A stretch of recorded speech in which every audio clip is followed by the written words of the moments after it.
Monster Hunter was directed by Paul W.S. Anderson and Paul Thomas Anderson and Wes Anderson. All of the Paul W. Anderson people made this. This is the newest collaboration between Anderson and his wife Milla Jovovich after their Resident Evil franchise ended with the final chapter. And yet again, they've come together to make another video game adaptation, this time based off of the popular Monster Hunter series. Jovovich plays a soldier who's in the desert who ends up in a portal that takes her to another world where she meets Tony Jaa, a dude who knows everything about these monsters that are lurking underneath the sand. And also Ron Perlman's in the movie looking like a fucking lion. He's fucking Lion King. I was looking forward to a mindless experience. This year has been horrendous, and I wanted to watch a movie like this. Normally, I don't care about Paul W.S. Anderson films. His movies are usually pretty bad. Most of his films are unoriginal, based off of other material, and even his best original film, which is probably Event Horizon, at times feels very much like an Alien movie, which he got to direct Alien vs. Predator, so that makes sense. Nonetheless, I wanted to turn my brain off, and I certainly did with Monster Hunter, and that really didn't make the movie all that much better. This is, it's pretty much exactly what you thought it would be. It's Milla Jovovich running around, shooting at monsters, running directly towards these gigantic creatures like she's in Shadow of Colossus or something. And there's a lot of horrible, cringeworthy dialogue, jokes that don't land. One joke that actually got the film in a lot of trouble that has been edited out of the American version that I saw. There's even an opening quote in the film that appears on screen, but the quote isn't attributed to anyone. It just appears in quotes, but there's no name for who said it. I was like, wait, what?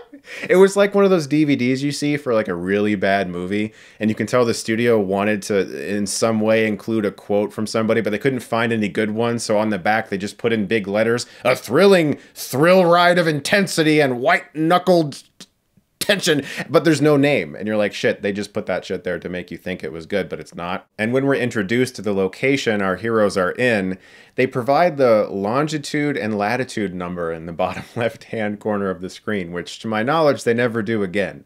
When I read that, I was like, why did I have to know the exact global position that they're in? This is, what? What is this, Hunt for Red October? But if you've watched a Paul W.S. Anderson film that happened after Alien vs. Predator, you've come to understand how he likes to edit his action sequences. I don't think he listens to anyone. I don't think he hears constructive criticism, and if he does, he just doesn't give a shit because he's getting paid to direct. I don't know the man, obviously, but that's what it seems like because, once again, he's made a film that has incomprehensible action sequences, insanely quick-cut editing. Even when there isn't necessarily a fight or a chase happening on screen, he'll sometimes insert shots of actors' faces reacting to things for less than a second. It almost seems like you can barely register what's going on, not even on a subliminal level. It's worse than some of the Olivier Megaton Colombiana looking shit from like the early 2010s. It's really atrociously edited once again. And you have Tony Jaa in this movie. Tony Jaa can do all this shit. You don't have to fake it with him, which it makes it more maddening. He's the best part of the film, by the way. He's been trapped in this monster world, and so he's able to teach Milla Jovovich things, but he also doesn't speak English, so they have to communicate through things like Hershey's chocolate. And she gives him some of that, and he loves it and starts screaming for chocolate, which, of course, reminded me of this. Chocolate! Chocolate! Chocolate! Chocolate! Chocolate! I never played the Monster Hunter games, but a friend of mine did, and I don't remember them being like this. Obviously, the creature designs are similar to some of the things you might see on the covers, but the story, I don't think this was the fucking story. So I can see a lot of Monster Hunter diehard fans being disappointed that, once again, Paul W.S. Anderson has taken another video game franchise that people love and turned it into something else. All I can think of when I see a film like this is that either Anderson likes making these kinds of movies very much and will continue to make them forever, or it's the only kind of film he can get financed anymore. Which also doesn't really make sense because there's a lot of fucking money all over this screen. If he wanted to make a smaller movie, I bet you he could. I think he likes making these movies. Great, make them, have fun. It's your life, do whatever the fuck you want. But like, seriously, Another cringy, terrible video game adaptation? Come on, man. The film also barely has a third act. In fact, its third act feels like the first act for a sequel they'd like to make. It doesn't really feel like a structure. Just a lot of things happen and then people walk from one location to the other. That's about it. They really want a sequel.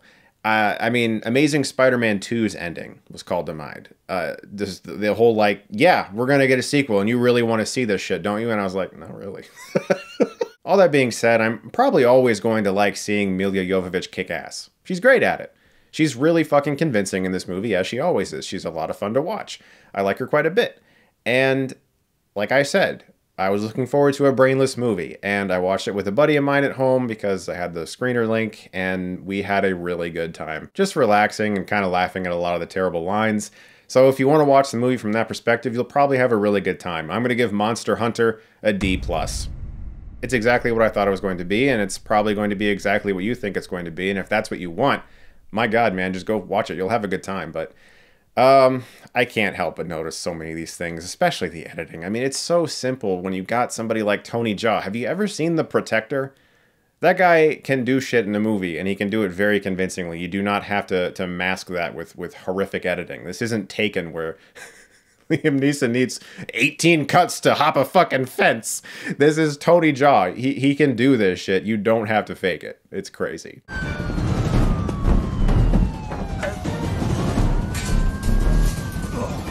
Guys, thank you so much as always for watching. Look forward to more reviews very soon, and if you like this, you can click right here and get Stuckmanized.